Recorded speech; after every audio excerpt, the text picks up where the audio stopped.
क्यों मनाई जाती है बकरीद, क्या है कुर्बानी का महत्व, जाने इस त्यौहार से जुड़ी मान्यता। भाई बकरीद क्यों बनाई जाती है, ईद उल अदा मुबारक हो आप सभी को। पहली चीज़, जितने लोग हैं मुस्लिम भाई बहन, इनको बकरीद की हार्दिक शुभकामनाएं। कल आपका बकरीद है, या हो सकता है जिस दिन वीडियो अपलोड हो वो आज हो जाए।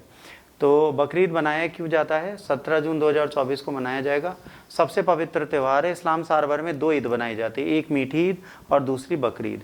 ईद सबसे प्रेम करने का संदेश देती है, तो बकरीद अपना कर्तव्य निभाने का और अल्लाह पर विश्वास रखने का। ईद उल जुहा कुर्बानी का दिन भी होता है बकरीद के दिन, इसलिए बकरे अन्य किसी पशु की कुर्बानी दी जाती है, जो इस्लामिक कैलेंडर के हिसाब से आखिरी के महीने के 10वें दिन में मनाया जाता है।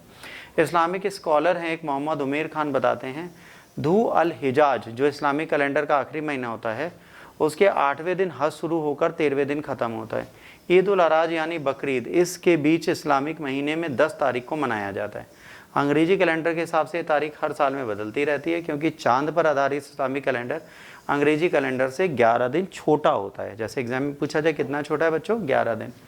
इस्लामिक स्कॉलर उमेर खान बताते हैं इब्राहिम कि अल्लाह के प्रति अपने बेटे इस्माइल की कुर्बानी की याद में बनाया जाता है। ठीक है, इब्राहिम, हजरत इब्राहिम ने अल्लाह की याद में अपने बेटे को कुर्बान कर दिया था। इस वाक्य को दिखाने के लिए बनाया जाता है।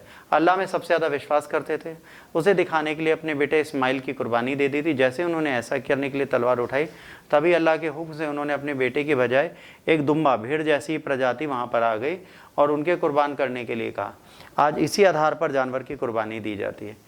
इसे 3 भागों में काटा जाता है। एक भाग गरीबों में दान किया जाता है, दूसरा भाग दोस्तों और रिश्तेदारों को देता दिया जाता है, और तीसरा भाग परिवार खाता है। तो ये कहीं ना कहीं अल्लाह की नेमत के लिए किया जाता है। आगे बताते हैं इब्राहिम जो असल कुर्बानी मांगी गई थी वह उनकी खुद की थी, अर्थात वे खुद को भूल जाओ, मतलब अपने सुख आराम को भूलकर खुद की माँ को मानवता की सेवा में पूरी तरह लगा दो। देखिए, कुरान हो, अल्लाह हो, इस्लाम हो, वो भी कहीं ना कहीं मानवता का पाठ पढ़ाती है, बट आज हम उस चीज़ को भूलते जा रहे हैं। आज हम लोग सोशल मीडिया में और इन जगह हिंदू मुस्लिम सब आपस में लड़ रहे हैं। देखिए, प्रेम सौहार्द की भावना सबके अंदर, उसको आप नहीं भूल सकते। ठीक है, तब उन्होंने अपने पुत्र इस्माइल और उनकी माँ हाजर को मक्के में बसने का निर्णय लिया। मक्का उस समय रेगिस्तान के सिवा कुछ नहीं था। मक्का में बसकर खुद को मानव सेवा के लिए लगा दिया, और इस तरह रेगिस्तान में बसना उनके परिवार की कुर्बानी थी। सोचिए, जहाँ पर कोई नहीं था वहाँ गए, वहाँ सेवा करने लगे। पहला, परिवार के बड़े सदस्य को स्वार्थ से परे देखना चाहिए, खुद को मानव उत्थान के लिए लगाना चाहिए। ईद उल अजहा याद दिलाता है कैसे एक छोटे से परिवार के जरिए एक नया अध्याय लिखा गया। तो मानवता की सेवा के लिए इस चीज़ को मनाया जाता है। तो आप भी बकरीद जब बनाइए तो सिर्फ बकरा खाने पे ध्यान ना दीजिए, आप समझिए कि मानवता के लिए बहुत अच्छा संदेश देता है। इसी के साथ इस वीडियो का समापन करते हैं। होपफुली आपको अच्छा लगा होगा, तो इसको आगे बढ़ाइए, लोगों तक पहुंचाइए, और सबको बकरीद मुबारक।